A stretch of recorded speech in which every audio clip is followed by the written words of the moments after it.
Salam sigap dan shalom. Renungan kita pada hari ini, Selasa, 13 Desember 2022, berjudul Malaikat-malaikat melayani di hadapan Allah. Ayat intinya terdapat di dalam Ibrani 12 ayat 22. Tetapi kamu sudah datang ke Bukit Sion, ke kota Allah yang hidup, Yerusalem surgawi, dan kepada beribu-ribu malaikat, suatu kumpulan yang meriah. Pena Inspirasi menuliskan yang dimaksud dengan judul renungan kita pagi ini, Malaikat-malaikat melayani di hadapan Allah, adalah sebuah pengharapan seperti dikatakan pemazmur, bila aku melihat langitmu. Dan makanya mulai kini, kita harus senantiasa datang menghampiri tahta kasih karunia Allah dan mengalami kasih-Nya yang tiada bandingnya itu adalah sebagai berikut.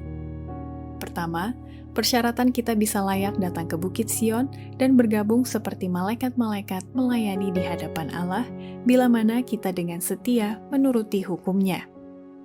Oleh malaikat pertama, manusia dihimbau untuk takutlah akan Allah dan muliakanlah Dia, dan menyembah Dia sebagai Khalik semesta alam. Untuk melakukan ini, manusia itu harus menuruti hukum-Nya. Orang bijak itu berkata, takutlah akan Allah dan berpeganglah pada perintah-perintah-Nya, karena ini adalah kewajiban setiap orang. Pengkhotbah 12 ayat 13. Tanpa penurutan kepada perintah-perintah-Nya, tidak ada perbaktian yang berkenan kepada Allah. Sebab inilah kasih kepada Allah, yaitu bahwa kita menuruti perintah-perintah-Nya. 1 Yohanes 5 ayat 3. Siapa memalingkan telinganya untuk tidak mendengarkan hukum, juga doanya adalah kekejian. Amsal 28 ayat 9. Kedua, persyaratan kita bisa layak datang ke Bukit Sion dan bergabung seperti malaikat-malaikat melayani di hadapan Allah, bila mana kita senantiasa menghormati dan menyembah Yesus di atas segalanya. Tugas menyembah Allah didasarkan atas fakta bahwa Ia adalah Khalik, pencipta, dan bahwa semua makhluk yang lain diciptakan oleh-Nya. Dan di mana saja di dalam Alkitab, tuntutan untuk menghormati dan menyembah-Nya di atas Allah-Allah bangsa-bangsa kafir dinyatakan.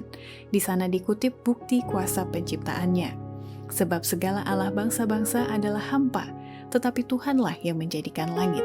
Mazmur 96 ayat 5. Ketiga, persyaratan kita bisa layak datang ke Bukit Sion dan bergabung seperti malaikat-malaikat melayani di hadapan Allah, bila mana kita tetap setia memelihara hari Sabat, hukum keempat dari 10 hukum Allah. Dalam Wahyu 14, manusia disuruh untuk menyembah Khalik, dan nubuatan itu menunjukkan suatu golongan yang sebagai akibat dari pekabaran rangkap 3 memelihara perintah-perintah Allah. Salah satu perintah itu menunjuk langsung kepada Allah sebagai pencipta atau Khalik. Perintah keempat menyatakan, tetapi hari ketujuh adalah hari Sabat Tuhan Allahmu. Sebab 6 hari lamanya Tuhan menjadikan langit dan bumi, laut dan segala isinya, dan Ia berhenti pada hari ketujuh. Itulah sebabnya Tuhan memberkati hari Sabat dan menguduskannya. Keluaran 20 ayat 10 dan 11. Keempat, persyaratan kita bisa layak datang ke Bukit Sion dan bergabung seperti malaikat-malaikat melayani di hadapan Allah, bila mana kita memelihara Sabat sebagai tanda dan peringatannya atas kesetiaan kita kepada Allah selama hidup di atas muka bumi ini.